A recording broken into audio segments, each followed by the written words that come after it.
Salam. Helamat tanaiye. Bapak Mama, saudara-saudari yang terkasih, saya mau menyapa secara khusus Jemaat Paulus Nadega. Salam. Nah, ternyata memang lebih banyak Paulus Nadega daripada undangan. Saya pikir undangannya lebih banyak. Ada seorang anak kecil, keturunan Adam dan Hawa, Blasteran. Tepatnya ayah Timor dan ibu Saburejua. Namanya Davin. Ada yang kenal kok? Ada yang kenal kok Sonde? Oh. Ya, jadi itu nama anak saya. Kalian belum kenal, makin hari harus kenal sudah. Kebetulan dia ada di situ, dia juga ikut. Jadi sedikit perkenalan untuk kita semua, karena dulu terakhir datang pertukaran mimbar kalau tidak salah, itu saya masih berbadan 2. Sekarang datang sudah berdua. Maunya datang bertiga, tapi apalah daya, tangan tak sampai. Jadi Bapak Mama, saudara semua, Davin ini anak saya ini sekarang sudah berusia 5 bulan menjelang 6. Sekarang itu masih ada pada masa suka menggenggam benda sesuatu, dan apa-apa itu selalu suka masuk dalam mulut. Dan satu hal yang saya lihat dari perubahannya, dia sekarang itu sudah mulai tahu yang namanya bosan. Kalau dikasih sesuatu, kalau dia bosan, dia akan lepas. Kalau kasih lagi, dia akan lepas. Kalau dikasih mainan yang lama dengan yang baru, kalau dikasih tunjuk 2 mainan yang lama dengan mainan yang baru, dia tahu mana yang baru, mana yang lama.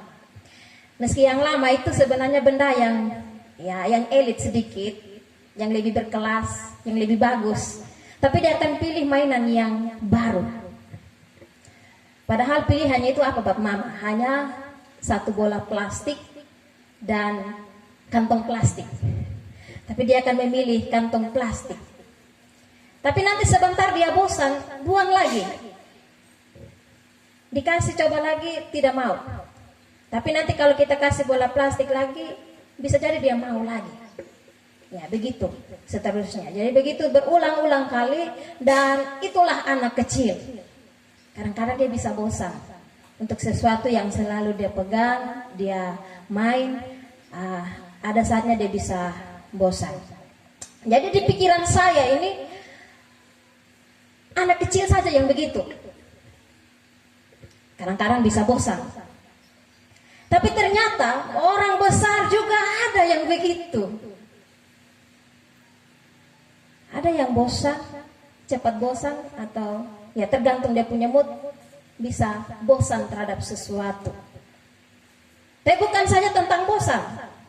Ternyata orang besar juga terlalu macam-macam.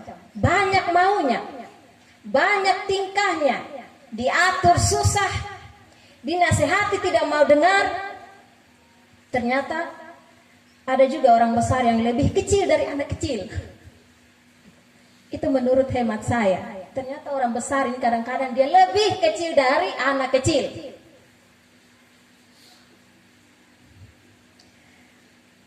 Tapi saya rasa di Paulus Nadega ini tidak ada yang begitu.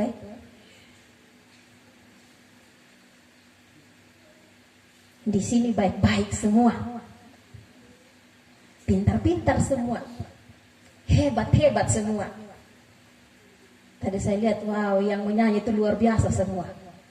Orang-orang hebat semua. Amin kok.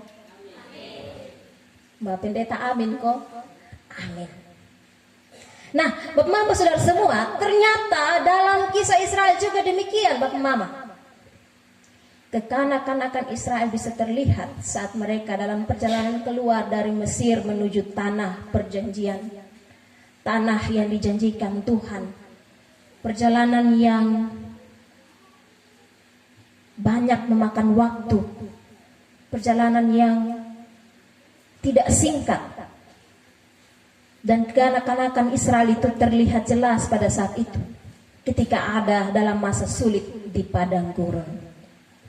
Kita lihat dalam pembacaan ini ada sungut-sungut dari Israel.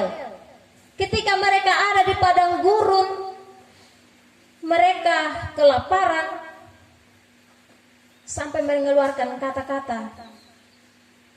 Mereka berpikir alangkah baiknya mereka tetap ada di Mesir.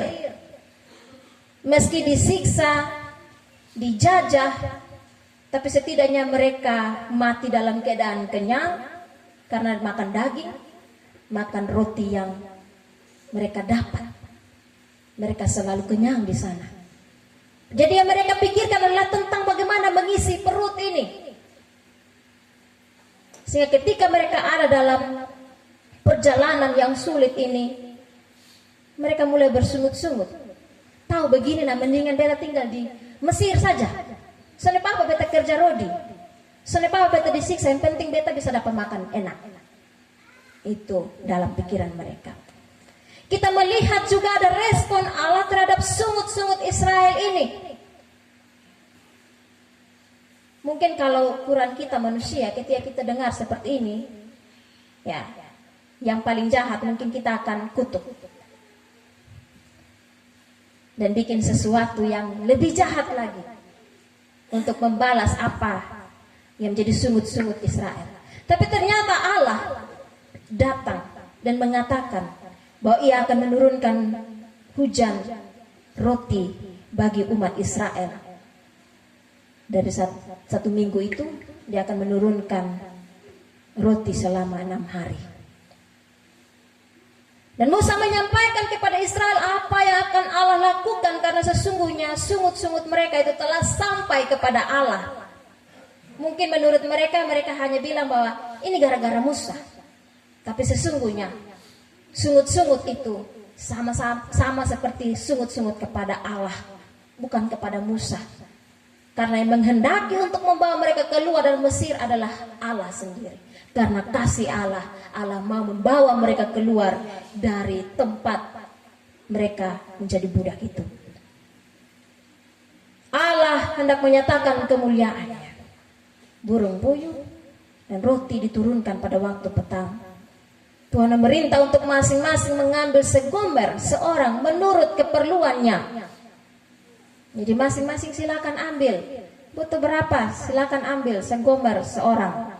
Dalam firman Tuhan ini dikatakan bahwa tidak boleh meninggalkan sisa, karena Tuhan sudah tahu ukuran kebutuhan hamba-hambanya, kebutuhan dari umat yang dikasihinya. Tuhan memberikan makanan sesuai apa yang mereka butuhkan. Pada hari yang ke-6 diambil 2 kali lipat banyaknya. Karena hari ke-6 ini akan menjadi hari terakhir sebelum hari perhentian. Sehingga mereka harus mengumpulkan persediaan untuk 2 hari. Cukup untuk 2 hari. Pada hari yang ke-7 tidak ada roti yang diturunkan. Pada hari Sabat itu tidak ada.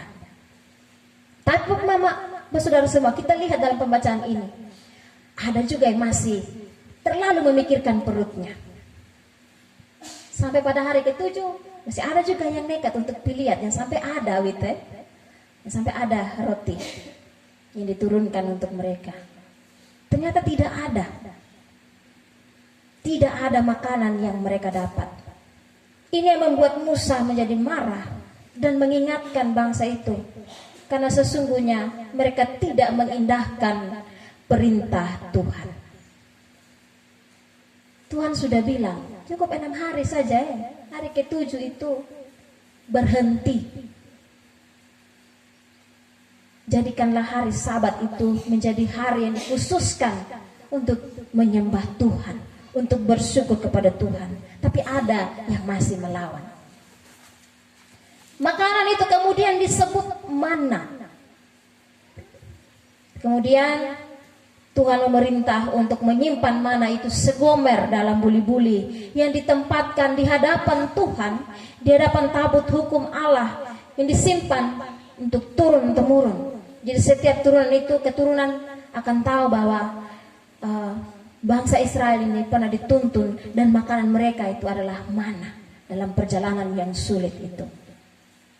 Orang Israel makan mana yang diberikan Tuhan sampai mereka masuk batas tanah Kanaan.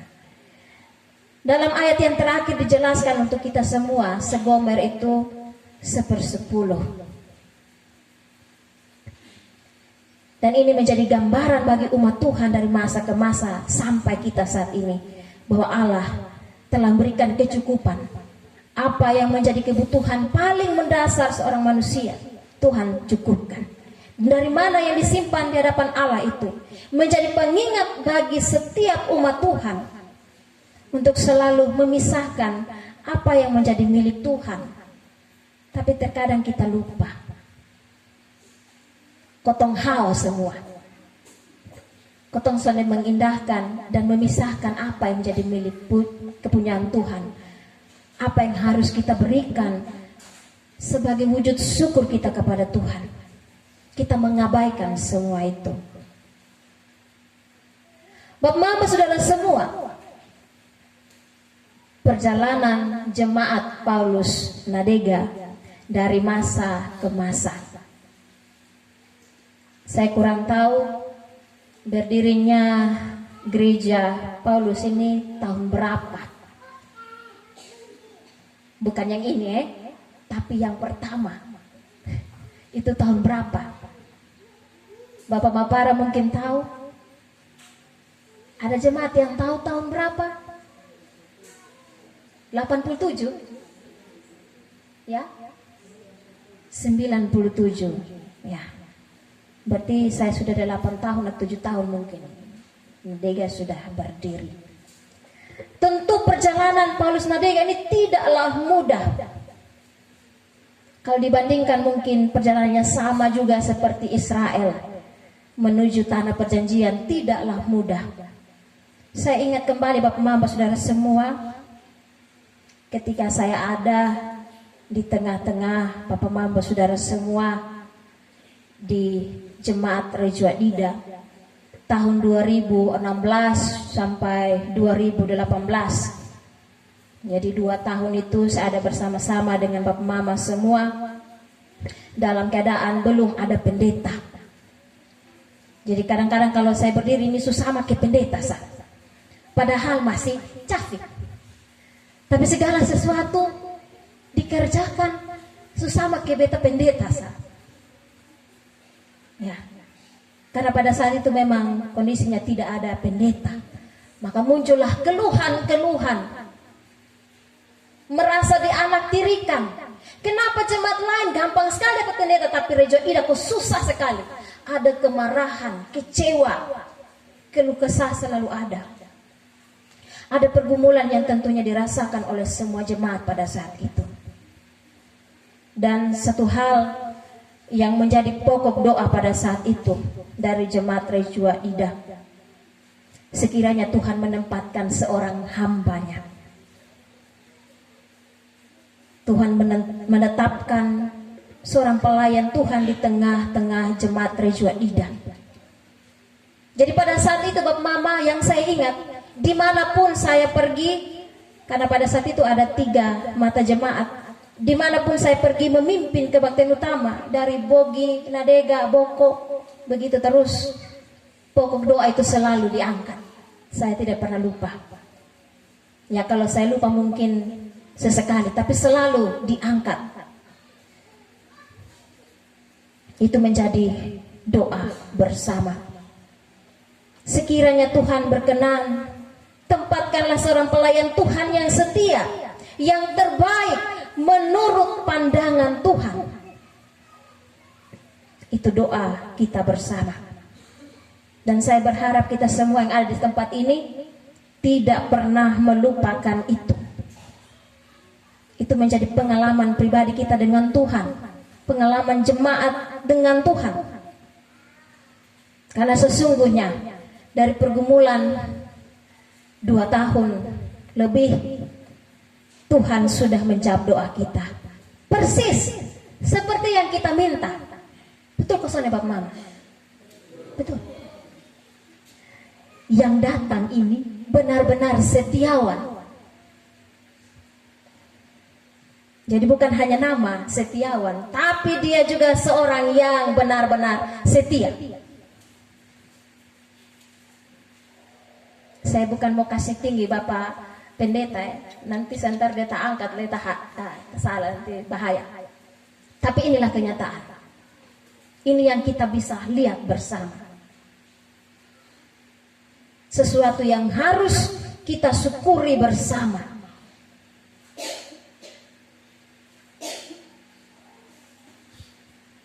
Jadi seharusnya Bapak Mamba saudara semua, jangan jadi seperti seorang anak kecil. Ya memang Tuhan bilang belajar anak kecil, bagaimana dia tulus, bagaimana dia polos. Tapi di sini dalam hal bagaimana bertingkah, bertutur dan sebagainya yang mau saya bawa angkat untuk kita semua. Jangan seperti anak kecil yang bertingkah masih susah untuk diatur. Sama seperti umat Israel yang terkadang kepala batu tidak mengindahkan kehendak Tuhan. Tapi jadilah seorang yang dewasa, yang penuh hikmat Tuhan. Semakin dia berilmu, semakin dia berpengetahuan, haruslah semakin berkualitas imannya. Jangan semakin kita tahu, semakin kita pintar, semakin kita membanggakan diri dan menunjukkan saya hebat. Tapi sesungguhnya yang harus kita banggakan, yang harus kita tunjukkan adalah Allah kita. Hanya Dia yang patut kita muliakan, bukan diri kita. Kita ini bukanlah siapa-siapa. Kita hanyalah manusia biasa. Walaupun kita diberikan kepintaran, diberikan sesuatu yang lebih dari orang lain, tapi pada dasarnya kita hanyalah manusia ciptaan Tuhan. Kebahagiaan lebih sudah Tuhan berikan untuk Paulus Nadega. Dipercaya untuk mandiri. Sudah genap 1 tahun hari ini. Saya juga cukup merasakan kebahagiaan Bapak Mamba saudara semua. Tapi pertanyaannya, sudah mampukah berjalan sendiri? Atau pada saat ini masih merangkak? Tapi apapun keadaan kita, jangan pernah lepaskan genggaman tangan Tuhan. Berilah dirimu untuk dituntun supaya tidak sampai tersesat. Apalagi di masa yang masih kecil ini, masih 1 tahun. Jangan dengan kesombongan kita, dengan keangkuhan kita, kita merasa mampu untuk berjalan sendiri, melepaskan genggaman Tuhan.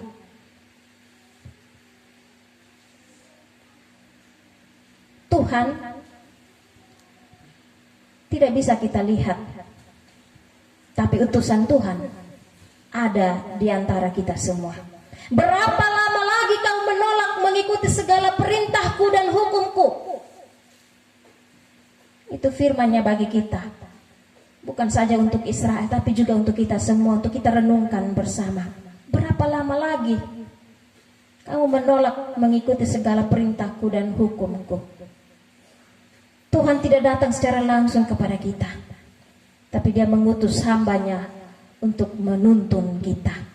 Berjalanlah bersama utusannya. Dengar-dengarlah. Karena tentunya seorang hamba Tuhan ada di tengah-tengah domba-domba Allah.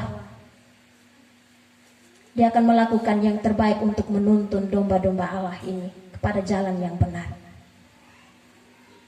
Sama seperti Israel, biarlah Tuhan selalu menuntun umatnya sampai tiba di negeri yang dituju. Selamat ulang tahun untuk Paulus Nadega. Biarlah hari ini kita boleh ada dalam perenungan yang benar. Bukan saja ada pada sukacita yang luar biasa, tapi merenungkan kembali diri kita ini. Siapa diri kita? Kok bisa Tuhan percayakan kita untuk mandiri? Renungkan semua kebaikan Tuhan. Saling tolong menolong, saling menopang, saling mengasihi satu dengan yang lain. maka kuasa berkat Tuhan selalu mengalir dalam kehidupan kita semua. Amin.